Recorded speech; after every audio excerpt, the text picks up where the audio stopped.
Buonasera a tutti, diamo apertura a questo convegno organizzato da Istoria e dai giuristi cattolici sezione di Udine e Gorizia in collaborazione con l'Ordine degli Avvocati e con il Comune di Udine. In apertura di questo importante convegno sui diritti linguistici avremo due importanti relatori in presenza e due interventi, diciamo a distanza via audio, in quanto per uno di essi c'è stata difficoltà a ottenere una visibile visione video come tale.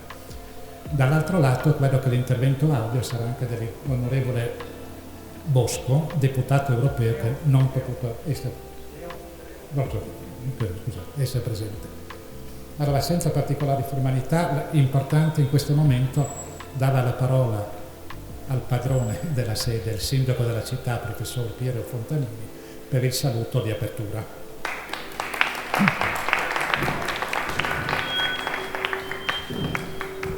Allora, mi metto qui perché sennò fischia. Mi metto vicino al mio amico Aurelio Argemì, che lo ringrazio di essere ancora una volta qui a Udine a testimoniare il lavoro che sta portando avanti per i diritti delle minoranze senza Stato, come la nostra, la minoranza friulana. Noi auspichiamo di avere un futuro in cui i diritti della nostra gente che vive una cultura, una lingua particolare, siano riconosciuti, anche se abbiamo già dei documenti importanti che ci riconoscono. L'articolo 6 della Costituzione italiana parla chiaramente: le minoranze linguistiche vanno tutelate. Poi c'è stata una legge che alla fine degli anni 90, nel 1999, a 482 ha dato contenuto a questo principio della nostra Costituzione, però tante cose sono ancora da fare, soprattutto all'interno delle istituzioni, all'interno dei grandi mass media, in particolare la RAI, il servizio pubblico televisivo, che ancora non riconosce ai friulani di avere la stessa dignità degli sloveni in questa regione. C'è una sperequazione, una diversità abissale tra le ore dedicate, ad esempio nella televisione, agli sloveni rispetto ai friulani. Non si capisce questa differenza, sembra che ci siano minoranze di serie A e di serie B. Io penso che tutte le minoranze abbiano gli stessi diritti, in particolare quelle storiche che da sempre vivono in un determinato territorio. E per noi il territorio è il Friuli, questa terra che è stata a livello istituzionale violentata ultimamente, perché è stato tolto il diritto di avere le province che rappresentavano un'identità forte nei territori, e quindi sono rimasti i comuni e una regione che è una regione composita, a mio modo di vedere, ma per molti invece è una regione uguale. Invece dal nome si chiama Friuli Venezia Giulia e quindi è composta da due realtà, il Friuli e la Venezia Giulia. E noi come friulani dobbiamo rivendicare questa componente, chiedendo alla Regione, allo Stato, a tutti, di rispettare insomma questo nostro essere. Sono rimasti i comuni a portare avanti una battaglia identitaria con grandi difficoltà, perché di comuni di grandi dimensioni il nostro Friuli è privo. Solo Udine ha 100.000 abitanti, poi crolliamo subito a 16.000 con Codroipo, che è il secondo comune del nostro Friuli. In pratica non abbiamo realtà forti a livello numerico che possano dire la loro. Certo, la provincia invece aveva 540.000 abitanti, è quasi metà di tutta la regione. Ecco perché è stata forse anche abolita, per non avere questo fastidio, insomma, di un ente che rappresentava gli interessi di una forte realtà numerica di cittadini. Mi fermo qui per quanto riguarda la nostra realtà, e ringrazio ancora Aurelio di essere qui ancora con noi, perché lui è un testimone storico delle battaglie per i diritti dei popoli senza Stato, delle minoranze in Europa. Lui è da anni che lotta, testimonia questo impegno, ha chiesto anche all'ONU di mettere all'interno proprio dei documenti ufficiali di questa grande organizzazione i diritti delle minoranze, perché se c'è un diritto della persona, un diritto degli animali anche, adesso vengono avanti anche queste sensibilità, però c'è anche il diritto dei popoli, delle persone che si sentono di appartenere ad una realtà con una propria cultura, che si esprime soprattutto attraverso una lingua particolare. Ognuno di questi popoli ha una sua lingua. I catalani hanno il catalano, i friulani hanno il friulano. E quindi siamo gelosi di questo nostro essere e di poter rivelare le nostre lingue e di dire così in furlans. E che vi voglio in modo di sei furlans a chiesa nostre, perché questa è la roba importante. Quindi grazie di queste serate organizzate da Storia, che è attente a queste questioni. E un saluto e una grazie al professor Aurelio Argemì, che è venuto anche una volta in Friuli a contarnos le sviluppi bielis di questa facendo.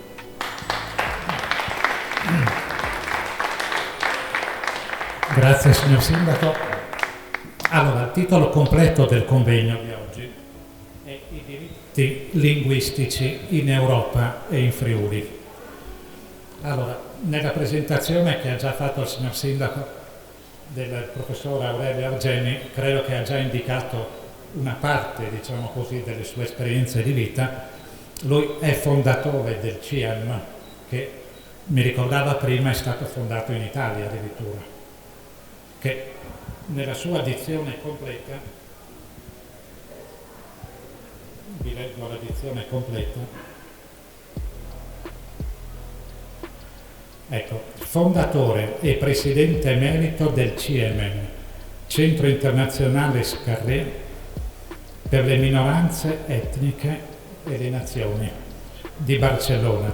Dirige la rivista Europa delle Nazioni, è presidente della sezione catalana dell'Agenzia Europea delle Lingue Minoritarie e membro della Rete Mondiale per i Diritti Collettivi dei Popoli con sede in Bruxelles.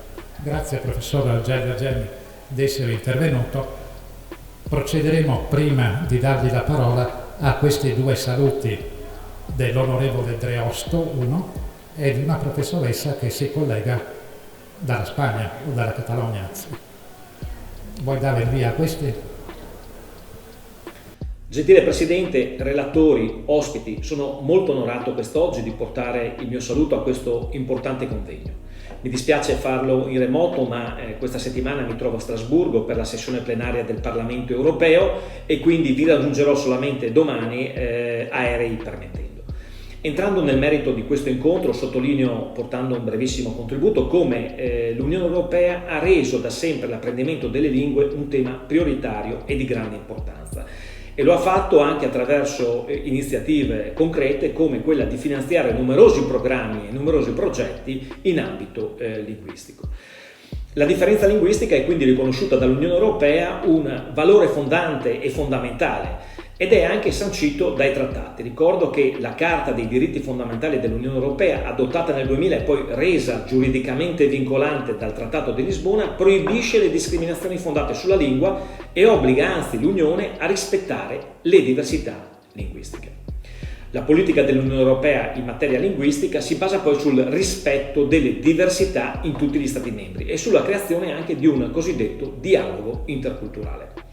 Ancora più importante è poi il fatto che l'Unione collabora attivamente con gli Stati membri proprio per la tutela delle minoranze e questo sulla base della Carta Europea delle Lingue Regionali e Minoritarie sancita dal Consiglio d'Europa. E proprio recentemente il Consiglio nel 2019 ha elaborato una raccomandazione relativa ad un approccio globale in materia di insegnamento e di apprendimento delle lingue.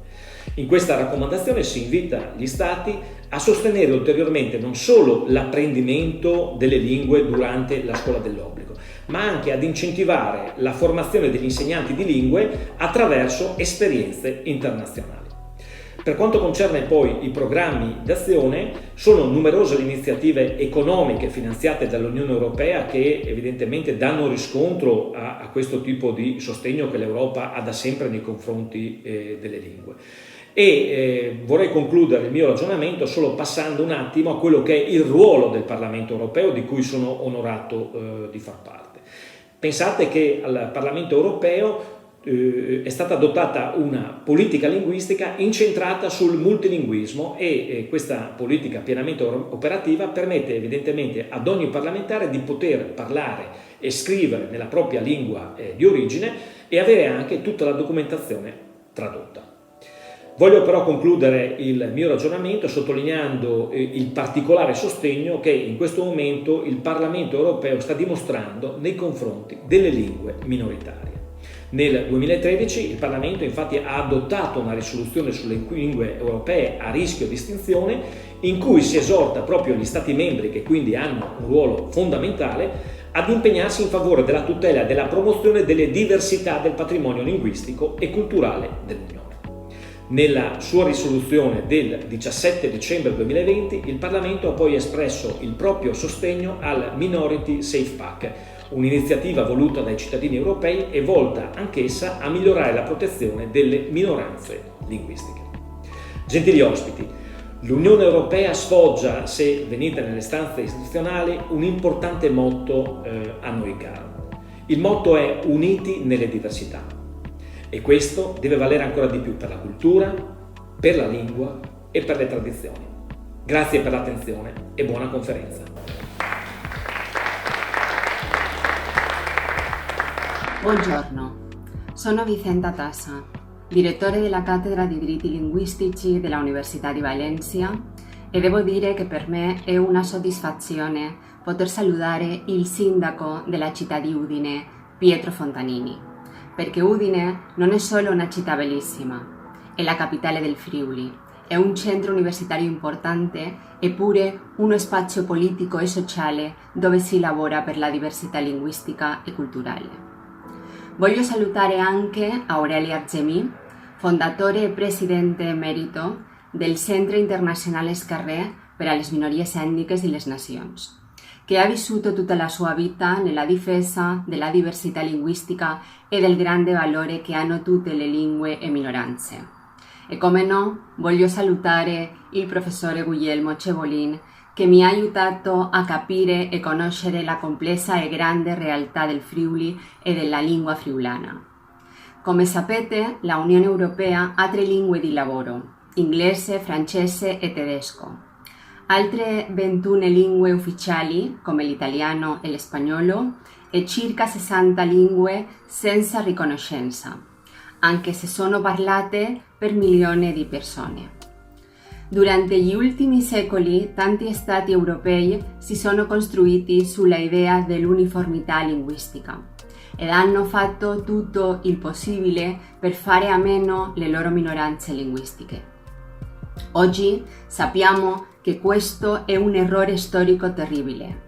È per questo che negli ultimi anni paesi come Spagna o Italia hanno fatto un riconoscimento della loro diversità linguistica, anche se insufficiente. E la Unione Europea sa che è arrivato il giorno di riconoscere la diversità linguistica e fare politiche coerenti per rispettare i diritti linguistici di tutta la gente, e specialmente di tutti quelli che parliamo lingue dite minoritarie o lingue non egemoniche. È per questo che la Cattedra dei diritti linguistici della Università di Valencia e il Dipartimento di Scienze Giuridiche della Università di Udine abbiamo un accordo di collaborazione per fare soggiorni Erasmus tra Valencia e Udine e per indurre investigazione in diversità linguistica e diritti linguistici. Una collaborazione che non è stata sempre facile in questi tempi di pandemia, ma che è assolutamente necessaria perché la diversità linguistica e i diritti linguistici delle minoranze linguistiche sono così tanto importanti come quelli dei cittadini che parlano lingue maggioritarie. Tutti noi abbiamo un grande impegno per difendere le nostre lingue e la diversità culturale, ma l'impegno non è sufficiente, abbiamo bisogno anche del lavoro. Come dicete voi in Frulan, qui che non semene non recull. O come diciamo noi in catalano, chi non sembra non recull. Moltes gràcies, tante grazie.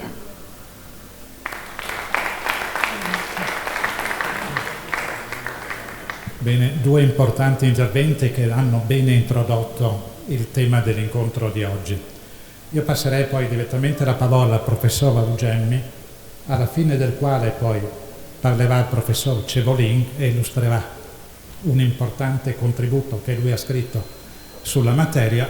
Io mi riservo alla fine di dire qualcosa anche in riferimento alle minoranze germaniche. Buonasera, ancora una volta sono qui nel Friuli per parlare delle lingue, ma oggi specialmente dei diritti linguistici. Ringrazio l'invito, saluto il sindaco di Udine che da molti anni è stato sempre gentilissimo nell'invitarmi a parlare qua, perché i temi che abbiamo sviluppato in questi anni sono i temi non soltanto friulani, ma sono temi europei e anche evidentemente catalani. Come ben saputo, dopo la Seconda Guerra Mondiale è nata l'esigenza di creare la pace in Europa sulla base dello sviluppo della democrazia, fondata, fra l'altro, sulla Dichiarazione Universale dei Diritti Umani proclamata dall'ONU nel 1948. Con questo spirito, i cosiddetti padri dell'Unione Europea, come Jean Morin, Robert Schuman, Alcide De Gasperi e molti altri, hanno proposto di edificare l'unione fra i cittadini e le rispettive comunità. Una proposta che tiene conto che l'unione si fa dal basso, dalla società civile e non dall'alto, dagli stati costituiti, che sono strutture di potere con una lunga esperienza in Europa di guerre distruttive fra di loro. I padri della nuova Europa hanno progettato l'Unione Europea come il risultato della confluenza fra le diversità umane, in senso individuale e in senso collettivo, e rispettando la pluralità culturale esistente in Europa. L'unione si fa sulla base della pluralità. Questo è il principio che ha presieduto la fondazione delle comunità europee e dell'Unione Europea. Uno degli aspetti della pluralità culturale si manifesta nella pluralità di lingue che si parlano in Europa. Per rispettarle, i padri dell'Europa seguono i principi indicati nella Dichiarazione Universale dei Diritti Umani. Articolo 2. Nessuno può essere discriminato per ragioni linguistiche. Articolo 26. Tutte le persone dobbiamo poter sviluppare tutti i diritti, quindi anche i diritti linguistici, nel seno della propria comunità, e sottolineo nel seno della propria comunità. Non parla degli stati, parla delle comunità linguistiche. Ma sappiamo che non è stato così. Praticamente sono stati i poteri statali che hanno preso l'iniziativa di costruire le comunità europee e poi l'Unione Europea. E hanno stabilito che in Europa ci sono lingue importanti e lingue meno importanti, lingue maggioritarie e lingue minoritarie, cioè lingue che hanno tutti i diritti e lingue che hanno diritti più o meno protetti, tutelati, ma non completamente come i diritti della maggioranza. Attualmente in Europa ci sono 23 lingue che hanno un carattere istituzionale in Europa. Sono le lingue che si parlano nel Parlamento europeo e nelle istituzioni europee, benché nella pratica questo è più o meno rispettato. Io ricordo i primi anni delle comunità europee, c'erano due lingue importanti, il francese che era la lingua diplomatica e l'inglese che era la lingua internazionale. Allora pian piano le istituzioni europee hanno non sostituito, ma se uno diventa un funzionario delle comunità europee bisogna che sappia il francese e l'inglese, e ormai con l'inglese basta. Curiosamente, da pochi mesi l'inglese è una lingua poco parlata in Europa. In Europa siamo 550 milioni di abitanti e l'inglese è parlato soltanto per 5 milioni di abitanti, cioè per gli irlandesi. Gli altri usiamo l'inglese, ma non come lingua propria, ma per i contatti internazionali. La realtà linguistica non corrisponde alla divisione che hanno fatto gli Stati. Diverse lingue parlate in Europa da comunità linguistiche vengono praticamente discriminate, a volte in modo attivo, con il divieto di usarle in pubblico. Per esempio questo si dà, un esempio, in Grecia. In Grecia le lingue che non sono il greco sono perseguitate ancora oggi, cioè uno che parla turco in Grecia è uno che deve essere perseguitato. Non è una lingua, diciamo, rispettabile, perché questi che parlano un'altra lingua non si sentono completamente greci. O tollerate, ci sono molte lingue in Europa che sono tollerate come lingue subalterne o come si chiamano regionali o minoritarie, cioè questa è la grande maggioranza delle lingue che non hanno uno Stato dietro. Per esempio il friulano. Il friulano è una lingua che non ha uno Stato dietro, allora deve essere una lingua considerata come subalterna dentro della politica generale europea. Poi non voglio entrare in altri aspetti. Ma curiosamente, se noi guardiamo la mappa di Europa, ci rendiamo conto di un altro fenomeno, che le frontiere degli Stati dividono le lingue. Per esempio, noi catalani abbiamo una parte parlata in Francia, nello Stato francese, e una parte nello Stato spagnolo. I baschi lo stesso, ma anche nel Friuli. Nel Friuli voi avete una parte che parla sloveno, che dall'altra parte della frontiera è la lingua ufficiale di un paese che si chiama Slovenia. Ma curiosamente in questo caso la frontiera, come sapete molto bene, storicamente è stata mossa. Una parte è calata, un'altra parte si è rifatta, eccetera. Allora ci sono sloveni che in un certo momento godono di avere una lingua rispettata completamente perché è una lingua di Stato, e altri momenti non, perché è una lingua unicamente minoritaria in uno Stato che si chiama l'Italia o la Repubblica Italiana. Oppure lo stesso fenomeno in Austria. In Austria ci sono anche sloveni che sono trattati come persone delle lingue minoritarie. Non hanno gli stessi diritti di quelli che parlano lo slovenio in Slovenia. Ma questo fenomeno si ripete in Europa. Questo vuol dire che le frontiere degli Stati non hanno creato l'unione, hanno diviso le comunità linguistiche. Gli Stati non hanno diritti. Gli Stati hanno poteri, ma i poteri sono dei cittadini e delle loro comunità.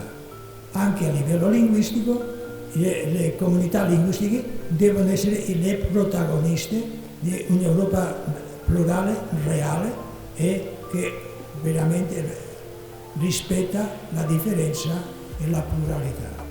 Questa Europa che abbiamo in questo momento non è così. È un'Europa dove una parte è stata emarginata. Comunque, dopo molti anni di aver incominciato a funzionare nella Comunità Europea, un deputato italiano che si chiamava Arfe nel 1981 ha detto: dobbiamo fare qualcosa nel Parlamento Europeo a favore delle lingue che non sono ufficiali dentro della Comunità Europea, e ha creato, diciamo, una specie di corrente a favore di una politica per le minoranze linguistiche, più o meno calcando quello che dice la Costituzione italiana nell'articolo 6, che la Repubblica si impegna a creare con apposite norme una protezione delle lingue minoritarie. Ma qui Arfe ha fatto un lavoro interessante, ma ha creato una mentalità che ancora oggi è molto forte dentro l'Europa. Dopo qualche anno il Consiglio d'Europa, sapete, il Consiglio d'Europa è un'altra organizzazione molto più grande della Unione Europea, che ha 47 stati, hanno fatto una Carta Europea delle lingue minoritarie o regionali.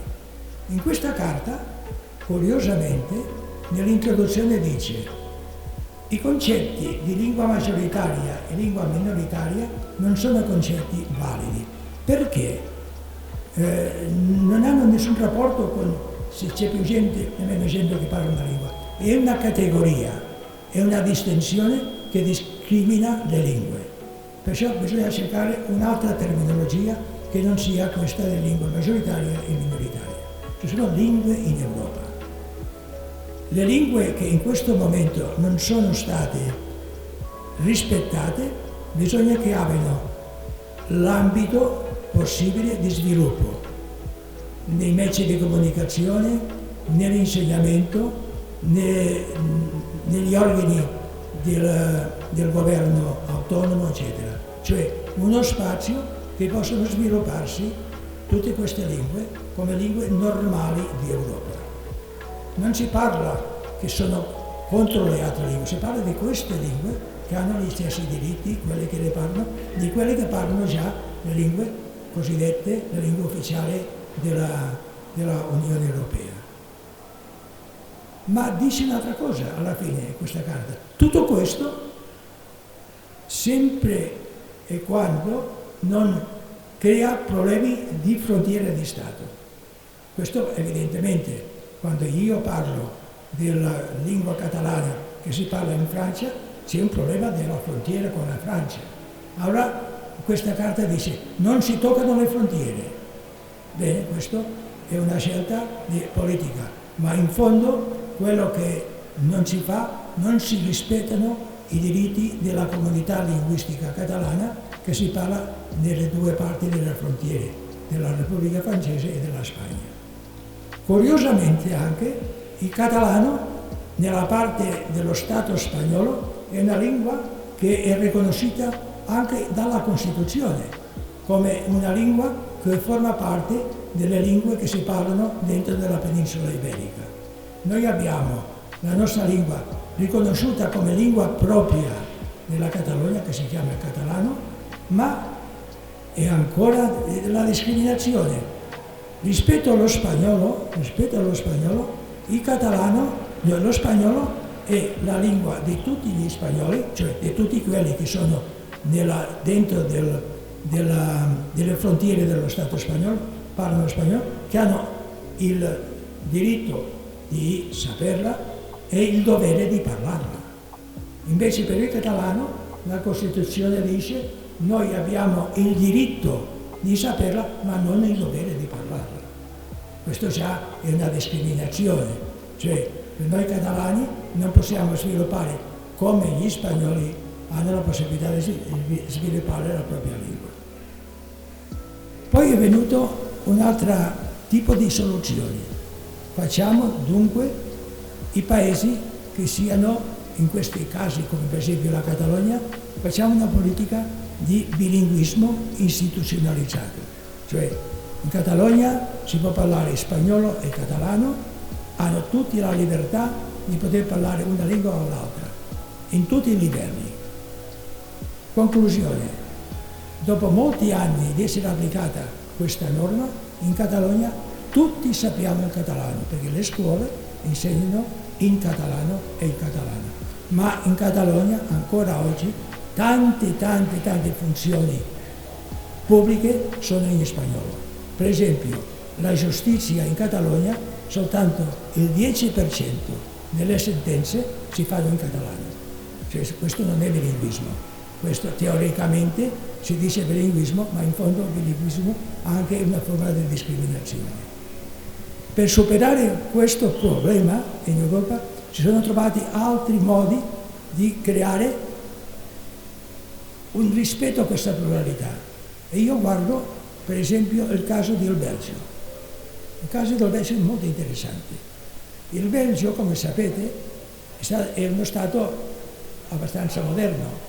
Si è creato nel 1830, con due comunità importantissime, una di francese latina e l'altra fiamminga, cioè del mondo germanico, molto diverse, ma formano parte dello stesso Stato. La politica che ha fatto questo Stato ha detto: facciamo uno Stato bilingue, fiammingo e francese.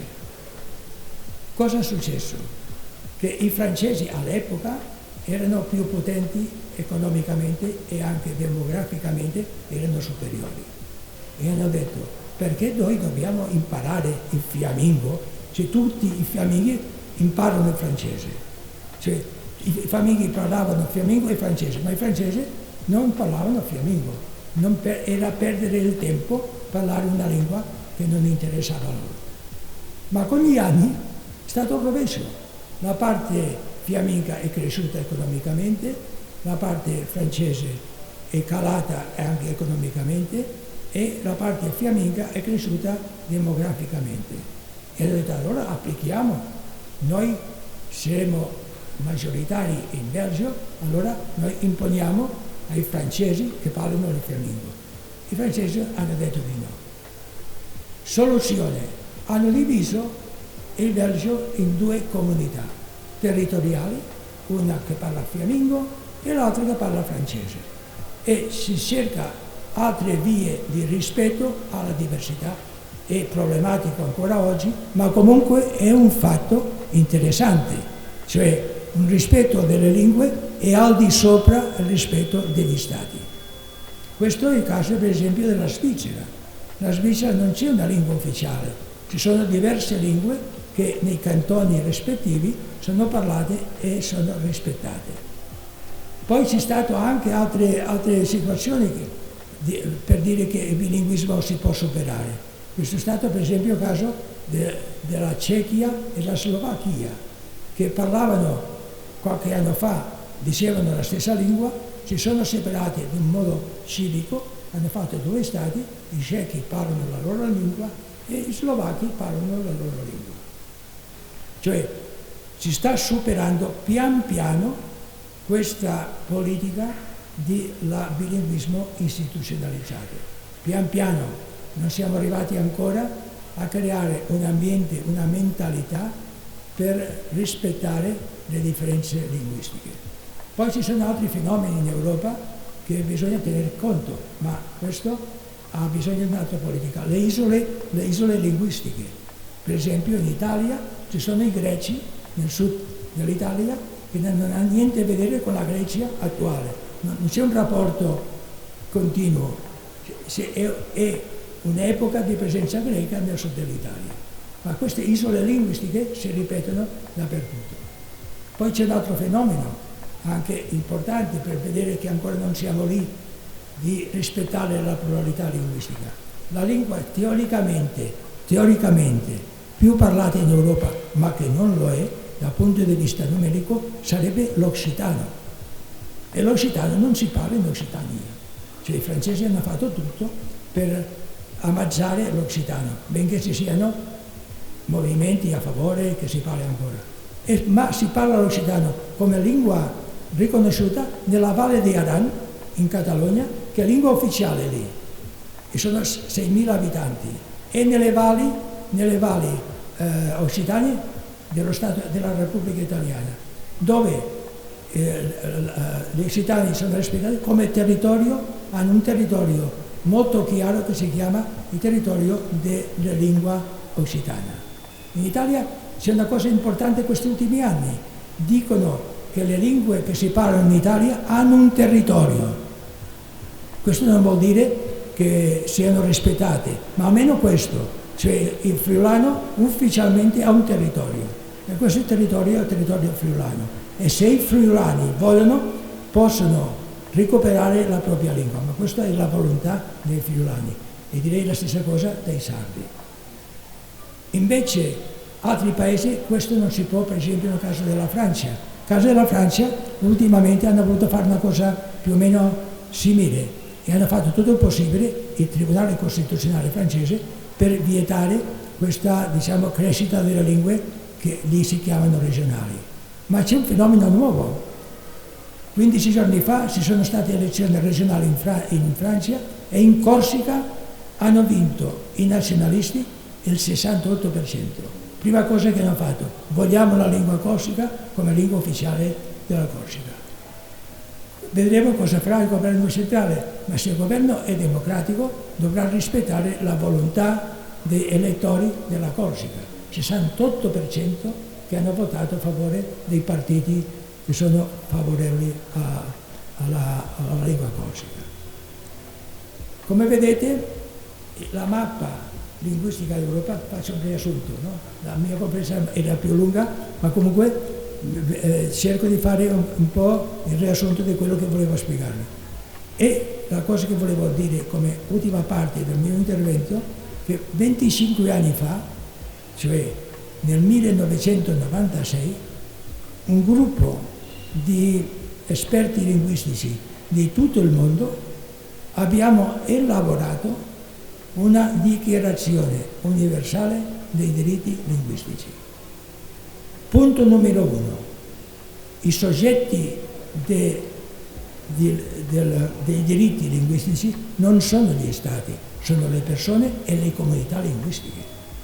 Allora bisogna rialzare, bisogna dignificare di nuovo le comunità linguistiche per rispettare i diritti di ogni cittadino.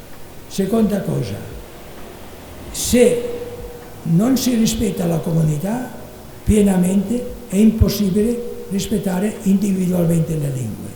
Se non si riconosce la comunità linguistica friulana pienamente è impossibile che i friulani possano imparare la lingua, perché sarà una lingua individuale e non una lingua collettiva. Cioè il collettivo in questo caso è, dal punto di vista ideologico, è prima dell'individuale. Io riconosco la comunità e dentro la comunità questa posso sviluppare i miei diritti. Terza cosa, tutte le lingue hanno come base i cittadini che hanno i diritti, non gli stati, e tutti abbiamo i diritti di imparare la lingua, di svilupparla in tutti i livelli. E in questo momento soprattutto tutti abbiamo il diritto di ritornare alla dignità. Una delle cose più importanti che sono riusciti a fare gli stati è stato di togliersi la dignità della propria lingua. Gli hanno creato condizioni per avere complessi di inferiorità. Io ancora ricordo una volta qui nel Friuli, una volta in un convegno delle lingue, che una persona del convegno si è alzata e mi ha detto qualche parola che non ho capito. Mi ha detto, scusi, io parlo la mia lingua che è sloveno e io dovrei parlare italiano. Io gli ho detto, scusi signore, io chiedo una cosa, lei parli sloveno che è la sua lingua e cercherò qualcuno che mi aiuta a tradurla. Non parlare una lingua che non è la sua. Può parlare una lingua che non è la sua per capirsi, ma non per sostituirla. È molto importante questo, creare una nuova mentalità perché noi recuperiamo la dignità della propria lingua. Dobbiamo recuperare anche la nozione dell'Europa plurale, ma che sia plurale veramente con tutte le lingue e tutte le culture. Questa è la grande ricchezza dell'Europa. In questo momento c'è una grande sensibilità di salvare la natura, la pluralità degli esseri che sono nella natura, l'ecologia è molto importante. E le lingue formano parte di questa ecologia umana, molto più importante, e non possiamo, in questo momento, non possiamo dimenticarlo. Bene, abbiamo fatto questa dichiarazione e bene, finalmente possiamo andare a presentarla all'UNESCO e i catalani, con tutta la buona volontà, prima di tutto siamo andati a Bruxelles, no, a Strasburgo, con una grande manifestazione catalano lingua europea. Si hanno ricevuto molto bene nel Parlamento europeo, ci hanno detto avete ragione, ma non hanno fatto assolutamente nulla. Il catalano non è lingua ufficiale, benché curiosamente in Europa c'è una lingua che è il catalano che è ufficiale in un paese dell'Europa che si chiama Andorra, è una lingua di Stato, ma no, come Andorra non forma parte dell'Unione Europea, il catalano, ne parleremo un altro giorno. Bene, io con questa dichiarazione dei diritti linguistici, prima cosa che abbiamo fatto è andare all'UNESCO a presentarla per vedere se questa poteva entrare a formare parte dell'UNESCO, che è l'istituzione mondiale più importante per le lingue e le culture. Abbiamo trovato il direttore generale dell'UNESCO, che si chiamava Mayor Zaragoza, che era catalano, e ha letto la dichiarazione e ha detto veramente, finalmente, è una dichiarazione che ha una base di rigore scientifica e una mentalità nuova che tratta le lingue come diritti di tutte le persone e delle loro comunità. Questo ha una storia avanti e la scelta storica. Con questa raccomandazione del direttore generale siamo andati all'UNESCO. All'UNESCO, allora, cosa volete? Veniamo a presentare questa dichiarazione. Lo studieremo come si può presentare. Il giorno tale le presenteremo. Noi siamo andati a Parigi per vedere come si presenta. Quel giorno c'è stato qualche mistero strano che non sappiamo perché, non si è presentata la dichiarazione. Di nuovo abbiamo insistito e alla fine ci hanno detto, siccome il problema è molto difficile da risolvere, facciamo una commissione. Come sempre si fa una commissione per non far nulla, no? E hanno fatto una sottocommissione per studiare il fenomeno dei diritti linguistici nel mondo, non soltanto in Europa, nel mondo.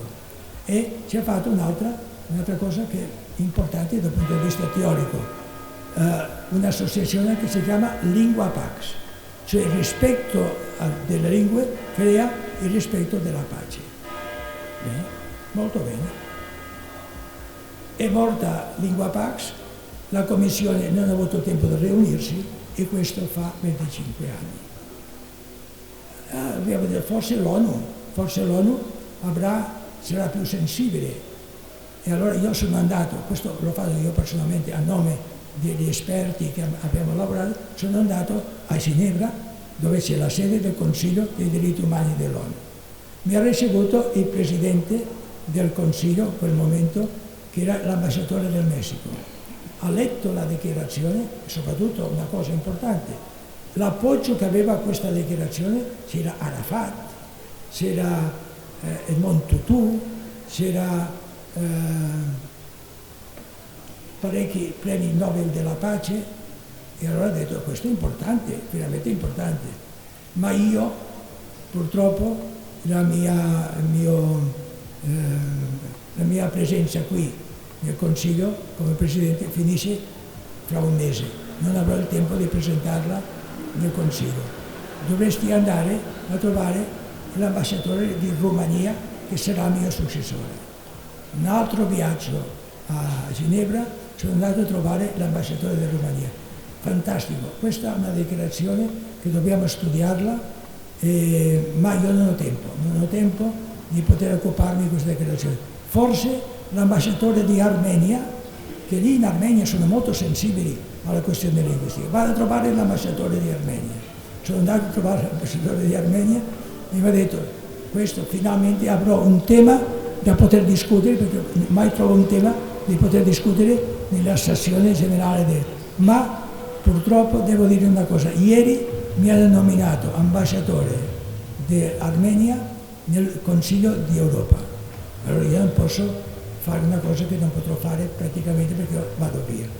Perché non vanno a trovare gli svizzeri che hanno il problema linguistico risolto.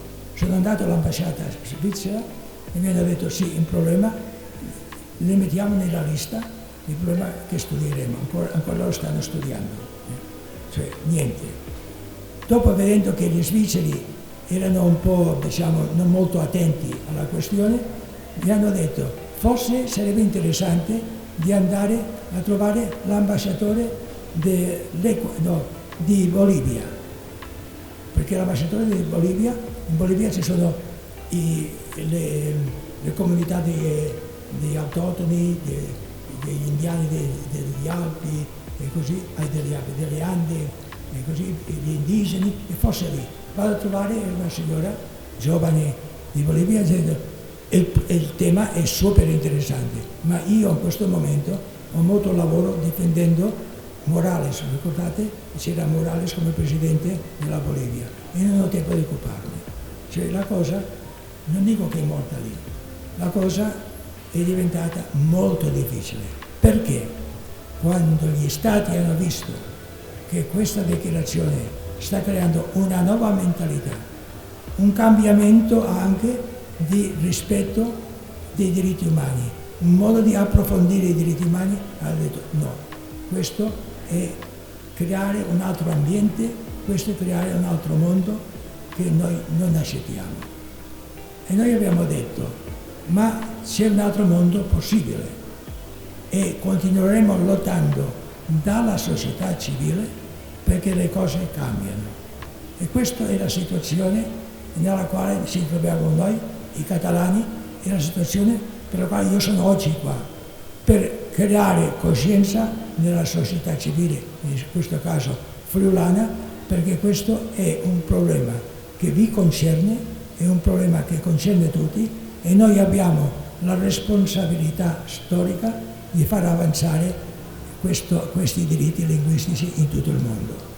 Noi siamo membri dell'Europa, vogliamo l'Europa si sviluppi plenamente, che sia un'Europa che sia orgogliosa di avere tante lingue e di rispettare i diritti di tutti.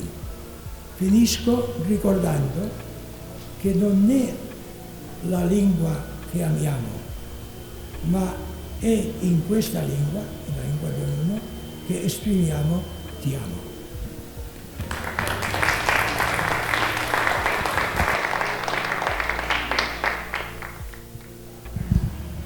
Bene, grazie professore Aurel. Ha molto bene inquadrato il problema di questa criticità attuale in cui versa la complessiva situazione dei diritti linguistici. Perché quello che ha accennato anche di una minoranza, chiamiamola minoranza, anche se il termine, come giustamente ricordava il professore, non è corretto, perché vi sono maggioranze e minoranze, ma nella realtà ogni minoranza è minoranza rispetto a un'altra. Quindi questo non fa stato. Quello che coglievo dal suo intervento, e questo mi permette anche di anticipare l'intervento del professor Cevolini, è quella della diversità, quasi contrapposizione, che aveva già studiato il sociologo e filosofo tedesco Temnis, la distinzione tra comunità e società, Gemeinschaft e Gesellschaft, in cui la comunità sostanzialmente condivide i valori. La società è impersonale come tale, quindi legata a rapporti di tipo contrattuale. Se uno vuole avere qualcosa in più, qualcun altro deve cedere qualcosa.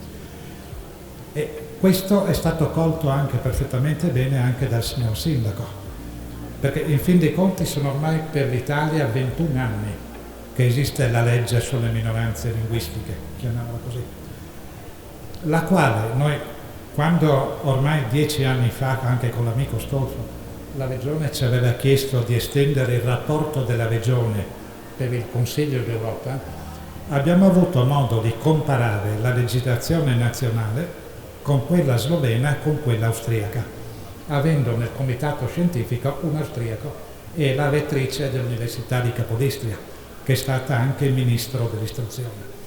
Diceva: la legislazione vostra è migliore della nostra. 21 anni dopo dobbiamo dire che quella legislazione è in parte ancora inattuata. E questo, ed è l'argomento su cui dopo mi riservo di tornarci, particolarmente nel settore fondamentale che è l'istruzione, perché la legge italiana dice che la lingua minoritaria, quale essa sia, deve essere usata a partire dalla scuola materna. Su questi aspetti il Ministero della Pubblica Istruzione è sempre stato totalmente sordo. In 21 anni coloro che insegnavano la lingua minoritaria in quanto parlanti la lingua minoritaria se ne sono andati. Su questo ritornerò dopo. Lascerei la parola al professor Cevolin, che oltre a essere presidente di storia, lui è docente all'Università di Udine su 2 insegnamenti e insegna altresì anche in una scuola di specializzazione a Bologna come tale, oltre che essere avvocato e esercitare la professione, credo. Allora, lui ha pubblicato recentemente questa pubblicazione che è il pluriverso nel plurilinguismo nella regione Friuli Venezia Giulia, e l'ha pubblicato in Catalogna come tale. Ma io credo che questo testo che io mi sono letto contiene degli spunti critici e di attualità estremamente interessanti e che non possono che essere punti di riferimento per ritornarci sopra in un'altra occasione. Passo la parola al professor Cevolin.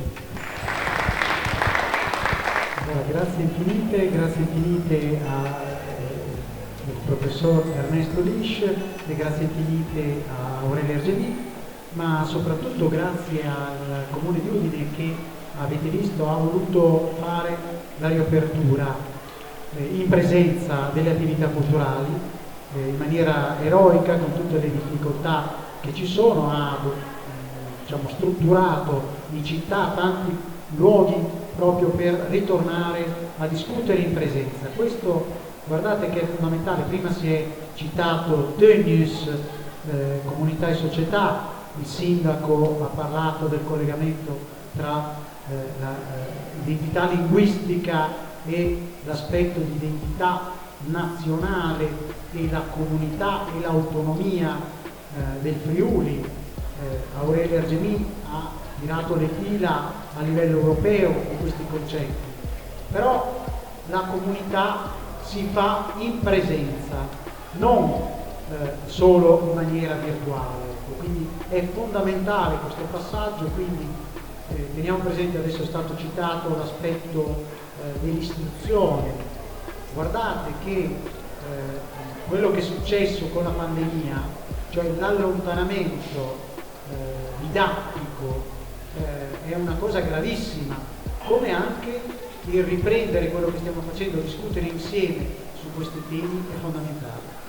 È fondamentale perché? Perché l'altro giorno eravamo come storia vicino lontano qui a Udine, dove come soci fondatori abbiamo un panel sulla geopolitica e abbiamo parlato di una roba che è la devastazione del tema dell'identità, cioè Israele e Palestina. Ma in relazione a questo tema i relatori, che erano Lucio Caracciolo, il sottoscritto, ma anche Marco Mascia dell'Istituto dei Diritti Umani dell'Università di Padova, allievo di Papisca, quello che ha introdotto l'insegnamento sui diritti umani a livello universitario, si è parlato, per quanto riguarda il tema di Israele e Palestina, di lingue, si è parlato di sistemi scolastici, si è parlato di rapporto minoranze-maggioranze. Tutti temi che entrano in gioco in questa vicenda della quale stiamo parlando, cioè i diritti linguistici in Europa. Diritti linguistici in Europa che vedono nell'articolo 55 del Trattato sull'Unione Europea riconoscere il testo del trattato nelle 24 lingue ufficiali e poi un'apertura che è stata guidata in realtà dalla Spagna, cioè la possibilità parimenti di traduzione in qualsiasi altra lingua determinata da uno Stato membro. Questa roba qua è stata voluta dalla Spagna, che riconosce nella sua Costituzione anche le lingue, anche il catalano, anche altre lingue. Però capite che poi in realtà quello che è successo con alcune sentenze del Tribunale Costituzionale spagnolo con riferimento allo Statuto di autonomia e poi con riferimento al tentativo dell'indipendenza della Catalogna, capite che la Spagna non è più apparentemente, come sembrava in questa vicenda dopo il Trattato di Lisbona, all'avanguardia per l'apertura linguistica. E da un punto di vista giuridico, e qui mi riferisco alla Marta Cartabia per esempio, si sta manifestando più che altro, più che essere diciamo la diversità linguistica pare in Europa, la diversità linguistica pare essere più quella degli Stati che quella negli Stati, più quella degli Stati che quella negli Stati, e quindi gli Stati che sostengono la loro identità nazionale come struttura fondamentale. Il Trattato di Lisbona ha dei rafforzamenti nel senso della tutela della identità nazionale rispetto al diritto europeo, quindi è per certi versi anche un passo indietro. Quindi una sorta, dice la Cartabia, di costituzionalizzazione a livello europeo della teoria dei controlimiti nel processo di integrazione europea. Ecco, in Europa ci sono ovviamente diversi protagonisti. È stato richiamato da Dreosto il ruolo del Parlamento europeo, richiamo una risoluzione dell'11 settembre del 2012 del Parlamento europeo, in modo che tutti acquisiscano competenze linguistiche eccellenti sin dalla primissima infanzia, non solo le lingue ufficiali dell'Unione Europea, ma anche le lingue regionali e minoritarie. Questo tra l'altro con delle finalizzazioni concrete, cioè l'accesso al mercato del lavoro e alle possibilità di studio. Nel 2018 sempre il Parlamento europeo tutela delle minoranze e delle lingue minoritarie, le due cose unite, minoranze e lingue minoritarie. E quindi nel 2018, 7 febbraio e 13 novembre del 2018, risoluzioni del Parlamento europeo a sostenere la diversità culturale e la tolleranza verso le persone appartenenti a comunità minoritarie, una maggiore sensibilità relativamente alla gravissima minaccia che molte lingue europee stanno affrontando. Qui poi vedremo la posizione del Parlamento europeo nel Minority Safe Pack. Il Consiglio nel 2008 una comunicazione del Consiglio sul multilinguismo, una risorsa per l'Europa e un impegno comune per raggiungere una maggiore coesione sociale. Teniamo presente che le divisioni dell'Unione Europea sono profondissime. Pensiamo alla questione dei migranti, pensiamo alla questione della tassazione con gli stati come l'Irlanda, l'Olanda e anche il Lussemburgo che fanno del dumping fiscale all'interno dell'Unione Europea, quindi ci sono moltissime divisioni. Per avere una maggiore coesione degli stati bisogna avere un miglior trattamento delle minoranze linguistiche nazionali, una maggior integrazione europea passa assolutamente attraverso questo punto. Consiglio, raccomandazione del 2019, 22 maggio, aiutare tutti i giovani ad acquisire entro il percorso dell'istruzione e della formazione almeno un'altra lingua europea, nonché un'ulteriore terza lingua, quindi almeno 3 lingue. Anche interventi, diciamo, di istituzioni che si intrecciano, europee, che riescono ad approvare un regolamento europeo, per esempio in materia di informazioni dei consumatori, nel 2000 e nel 2011 l'armonizzazione dei requisiti linguistici nell'informazione relativa ai prodotti dei consumatori. Veniamo a un altro soggetto, la giurisprudenza della Corte di Giustizia. Ho avuto l'occasione di occuparmene in una pubblicazione di un convegno dell'Università di Udine, e sotto questo profilo c'è una estrema contraddittorietà. Nella mia pubblicazione nel 2014 citavo il caso, per esempio, della commissione che nell'ambito dei concorsi non rispetta le sentenze della Corte di Giustizia, nel senso che non pubblica i concorsi in tutte le lingue dell'Unione Europea, non considera le lingue come addirittura lo spagnolo e l'italiano come lingue di lavoro che possono costituire una progressione di carriera per i funzionari all'interno della Commissione, come le 3 lingue, il francese, l'inglese e il tedesco. Quindi anche l'italiano e lo spagnolo, che magari pensano di essere esenti da pericoli, invece tuttora sono discriminate da chi? Dalla Commissione, che non rispetta le sentenze della Corte di Giustizia. Ma la Corte di Giustizia però, ecco qui, un po' sempre il caveat degli Stati membri per certi versi, e dall'altro lato le cose che ci aspetteremmo invece da parte dell'Unione Europea, cioè della unità nella diversità. C'è sempre un po' un andirivieni. Non so, cito per esempio una sentenza del 2011 nel ricorso 391 del 2009 sulla grafia di una appartenente alla minoranza polacca, nel caso del governo del mancato rispetto di questa grafia da parte del governo lituano, che richiamava l'identità nazionale, dove la Corte di Giustizia sostanzialmente dice che comunque il diritto dell'Unione Europea è, potremmo dire, un diritto anacquato, perché comunque non osta alla valorizzazione della lingua dello Stato membro, e poi comunque sono gli Stati membri che devono individuare i seri inconvenienti per la vita degli interessati, dei cittadini, che può procurare, per esempio, ripeto, il mancato rispetto della grafia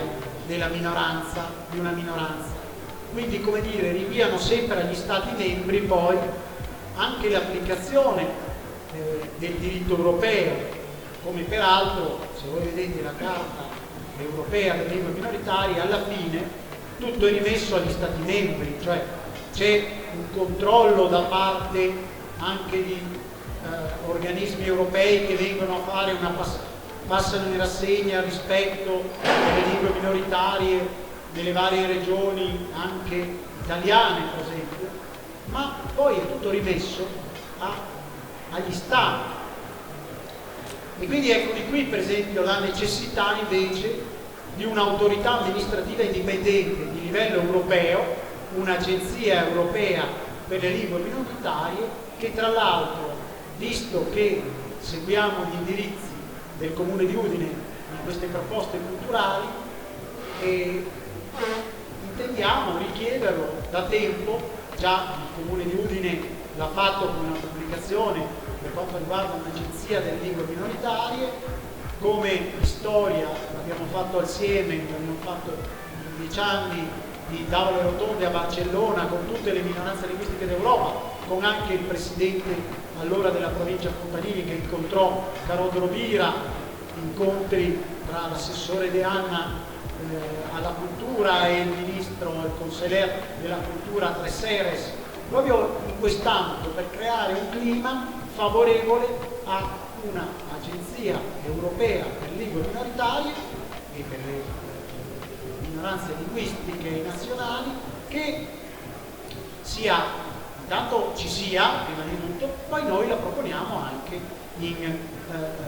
nel cuore dell'Europa, dove in quella pubblicazione che veniva citata c'è il riferimento a un pluriverso linguistico della nostra regione, una capacità della nostra regione di avere a che fare con la disciplina di una tutela della lingua friulana, una disciplina delle varianti germanofone nel nostro quadrante orientale della regione,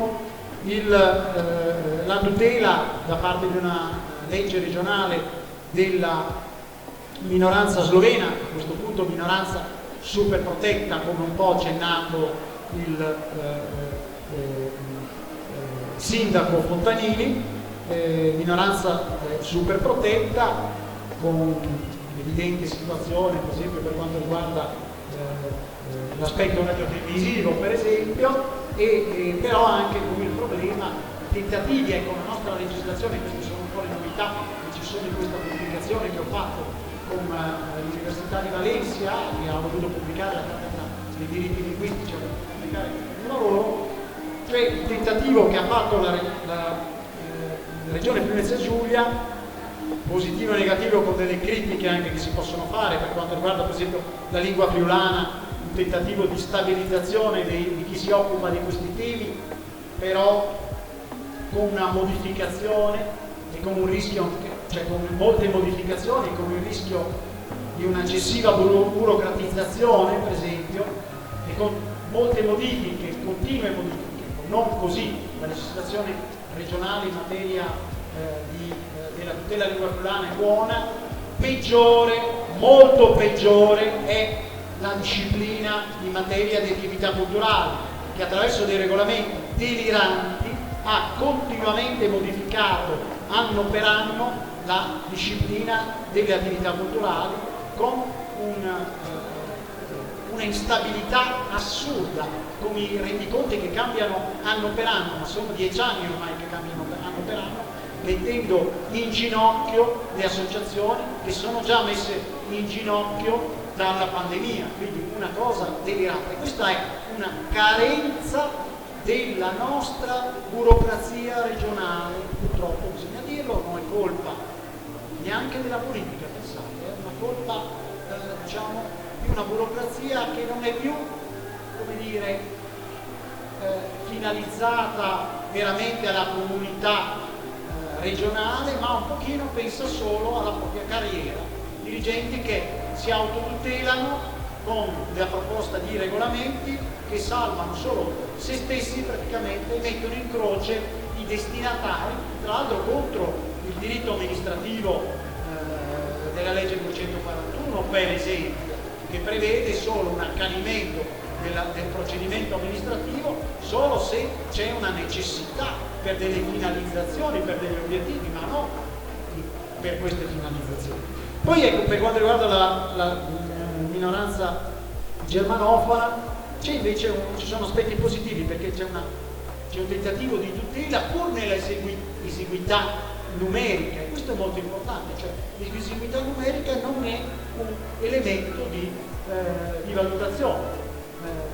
È importante per noi per esempio avere i catalani che sono milioni, però per la tutela delle minoranze linguistiche l'aspetto numerico non è importante.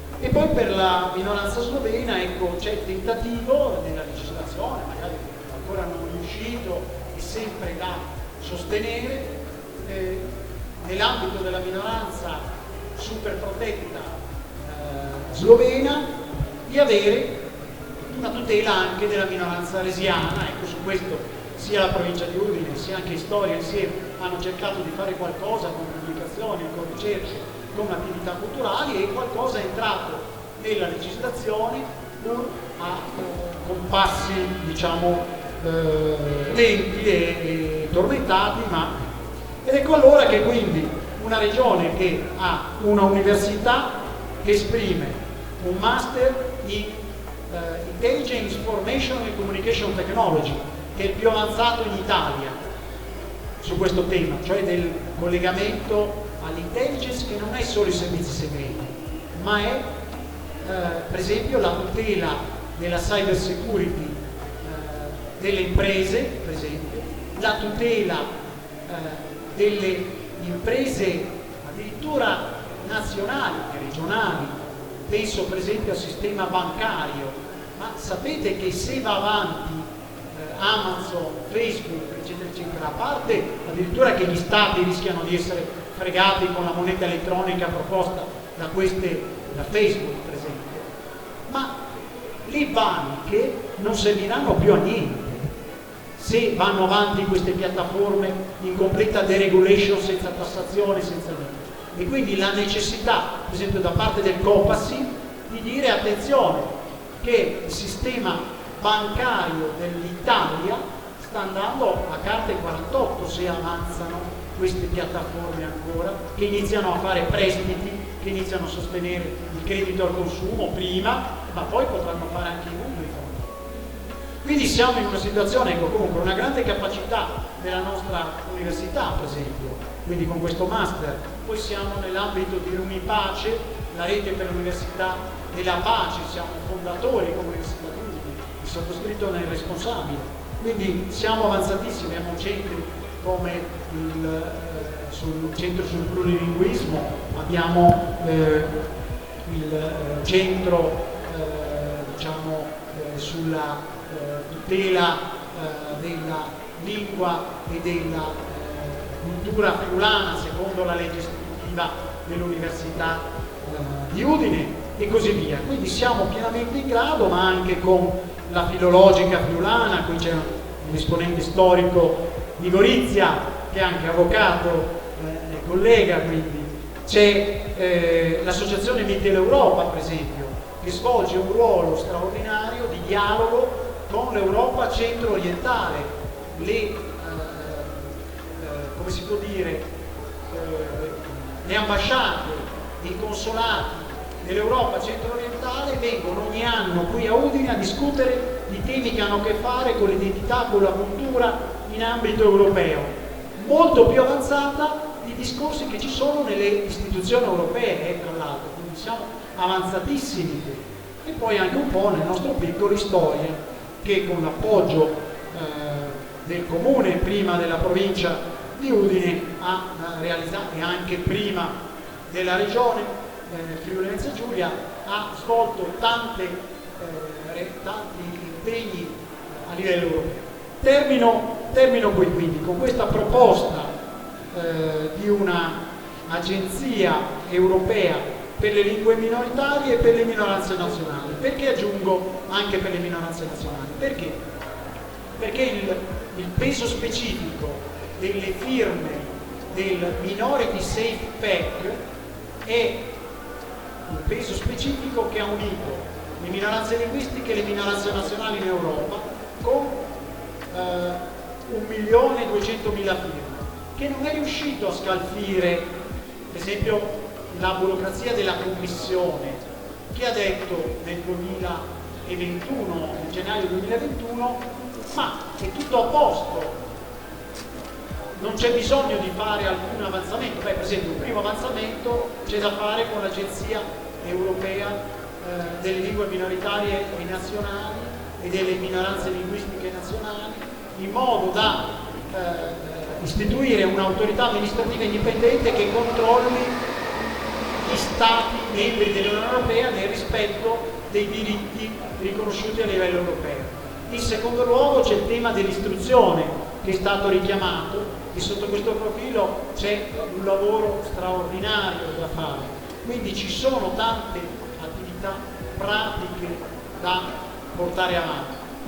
E quindi il tentativo, la proposta di un minority safe pack, cioè di fare quello che si è fatto per invece il six pack, cioè per garantire l'austerità finanziaria europea, che avete visto ha portato poi a l'Unione Europea a doversi smentire, nel senso che Juncker ha chiesto scusa per come ha trattato la Grecia e poi le istituzioni europee non sono riuscite a eleggere il membro che veniva fuori dalle indicazioni dei grandi partiti europei, ma ha dovuto ricorrere a un candidato di seconda scelta, la von der Leyen, che ha avuto un atteggiamento più positivo nell'integrazione europea anche di carattere finanziario.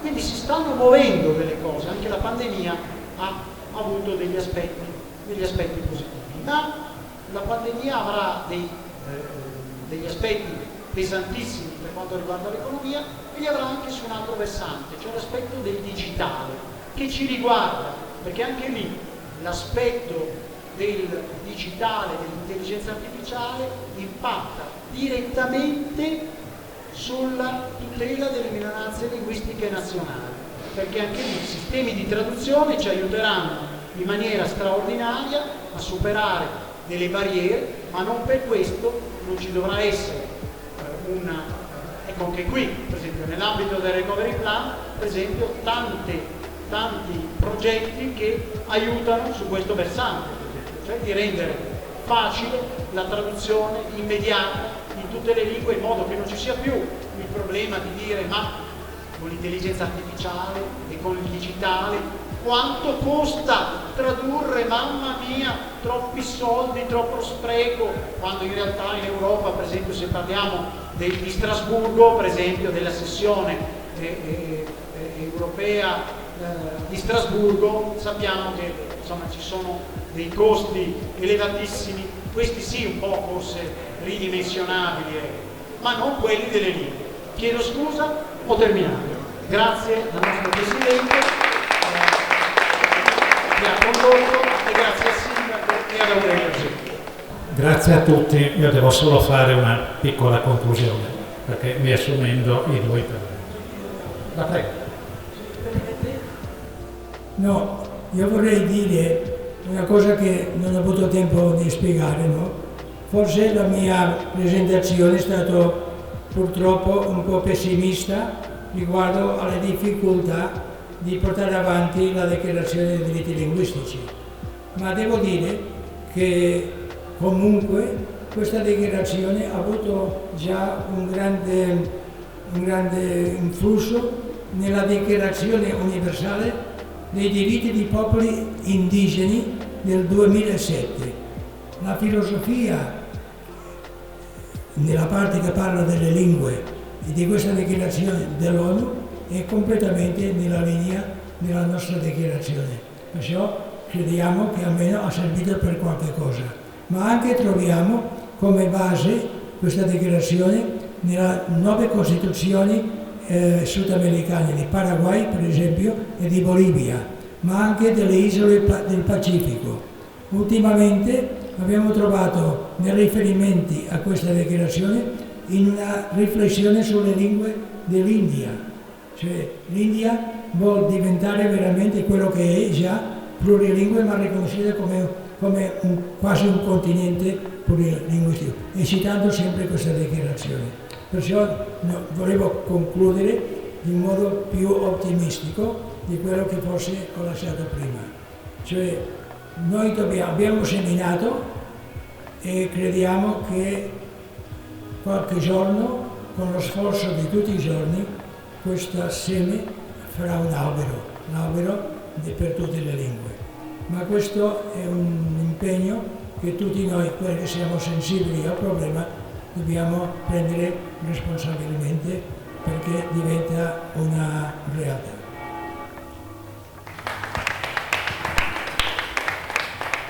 Bene, l'ottimismo è importante, però ci vuole anche del realismo. Due aspetti importanti. Il professore ha accennato prima al Consiglio d'Europa. Noi siamo al quinto ciclo di monitoraggio del Consiglio d'Europa sull'Italia.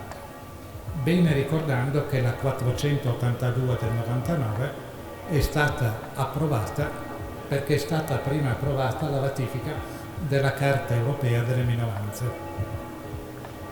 Quindi non dimentichiamo che se non c'è la spinta da qualche istituzione esterna è difficile che quella che è stata chiamata la burocrazia, ma potremmo dire anche una forte distrazione della politica come tale. Perché questo? Leggendo i rapporti del Consiglio d'Europa, questo fa delle risoluzioni e raccomanda all'Italia dei precisi adempimenti nei settori dell'istruzione, della rappresentanza e dell'unicità di gestione, diciamo così, delle minoranze. L'Italia risponde sempre che tutto va bene, se non meglio, come tale, e tutto rimane uguale fino alla prossima o seguente verifica. Tant'è vero che si rileva dai rapporti del Consiglio d'Europa ogni 5 anni una forte stanchezza, perché noi li abbiamo incontrati personalmente, molto motivati nel terzo rapporto, venuti qua nella nostra regione. I rapporti seguenti si avverte che ci sono le raccomandazioni nella convinzione che sostanzialmente lo Stato italiano, che è responsabile dell'attuazione delle convenzioni, vi adempie. Seconda osservazione. Carta Europea delle lingue regionali minoritarie. I due paesi che confinano con noi, l'Austria e la Slovenia, hanno già ratificato la Carta. L'Italia sta rimandando la ratifica della Carta da ormai 22 anni come tale. Aspetti attuativi della legge esistente. Non occorrono leggi nuove, occorre adottare provvedimenti. Su questo, e ritornando al settore istruzione, che io quello che seguo ho seguito per quanto riguarda le minoranze germaniche, 51 comuni italiani sono territori di minoranza germanica, ma sono comuni piccolissimi, hanno la scuola materna. Chi va a insegnare in quella scuola materna usando la lingua da posto? Bisogna trovare una soluzione diversa. Ce l'avevamo arrivati con l'allora ministro degli affari regionali. Purtroppo i governi dicono talmente poco che non si riescono a trasferire perlomeno una volontà politica ove manifestata all'apparato. Venendo a quali sono l'apparato stesso, l'apparato è rimasto uguale per cambiamento di 4 ministri. Quindi è chiaro che prevale la conservazione. Dal momento che, torno a dire, siamo qui e ora, io credo che uno dei risultati del convegno siano anche quelli di riprendere a ragionare su questi argomenti, cercando di vedere ciò che si può fare qui e ora come tale, anche cercando soluzioni diverse. Perché è ben vero che manca l'ente provincia nelle quali c'erano tutte e 3 le minoranze. Adesso il comune, il sindaco è già oberato di infiniti adempimenti e corre infiniti rischi, come protesta l'ANCI, per quanto riguarda quel caso del sindaco di Rimini, perché un bambino si è fatto male in una scuola. Però questi aspetti sono stati già evidenziati anche dal professor Cassese, giudice costituzionale, che ha detto: l'amministrazione pubblica, a forza di esternalizzare, non sta riuscendo più a fare e a sapere cosa fare. E in questo colgo e condivido la critica che ha fatto Giovanni Cevolin per quanto riguarda la burocrazia regionale. Perché il problema reale è questo. Si è avvertito, avendoci lavorato insieme anni con la regione, il cambiamento completo non tanto delle norme in sé, quanto dei comportamenti reali. Perché ora siamo arrivati quasi a una ipernormativazione, perché è tutto regolato, compreso come scannerare la marca da bollo per evitare di dover denunciare poi all'Agenzia delle Entrate il mancato timbro sulla marca da bollo. Cioè stiamo andando verso una patologia. E concludo ricordando quello che ha detto Cassese in un convegno fatto proprio qui in Sala Iaccia, quando era ancora giudice costituzionale. Diceva: in fin dei conti è difficile digitalizzare la burocrazia senza prima cambiare la burocrazia, non soltanto nelle persone, ma anche nelle regole. Perché noi vogliamo digitalizzare delle normative continuamente modificate e sovente contraddittorie. Quindi una riflessione più ampia va con tutta.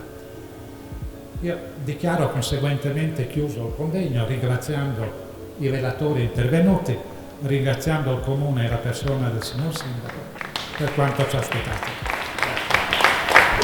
Darei appuntamento domani per una conferenza ancora di Aurelio Argemì, ancora con il signor Sindaco qui a sostenerci. Il tema sarà la pandemia, la pandemia, e sulla pandemia ci parlerà Aurelio Argemì, vedendola dalla Catalogna. Questa è la geopolitica del Friuli, nel senso che stiamo guardando l'Europa. Poi il recovery plan, quindi su questo ci sarà l'onorevole Dreosto, del quale avete sentito un intervento di 3 minuti, ma aerei permettendo ci sarà, e ci parlerà del recovery plan per il Friuli. E infine il professor Foresti, che è il nostro direttore del Master in Intelligence Information Technology, che ci parlerà di cybersicurezza. Perché? Perché anche questa è importante a livello regionale per le nostre imprese, e questo è, quindi questa seconda conferenza qui è importante perché va nella direzione di proposte sempre concrete, perché il sindaco e l'assessore alla cultura Cigolot e il sindaco Fontanini ci hanno chiesto di fare delle attività culturali di alto livello, dell'università, eccetera, eccetera, ma anche con delle proposte concrete, ed è quello che cerchiamo di fare. Grazie ancora.